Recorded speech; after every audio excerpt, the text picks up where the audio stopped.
One of the missing pieces when we're trying to teach our kids how to be organized in a way that keeps them accountable at home and at school, one of the ways that we just fail them, is because we don't teach them a system.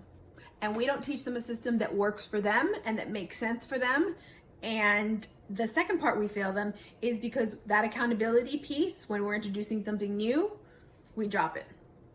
Here's what we need you to do. We need you to be organized, use this system, and then we're out. My new workshops are how to teach your child to be organized without losing your mind. Teaches us just that.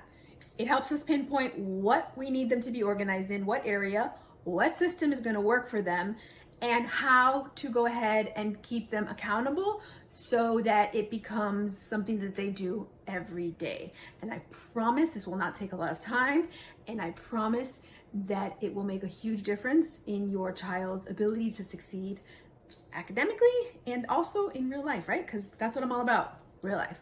So if this sounds like a workshop that would help you and your family, go ahead and click the link below, and I will see you at the workshop. If you have any questions, comment, reply, email me at miamihandwriting@gmail.com, and I will answer you back. Can't wait to see you at the workshop.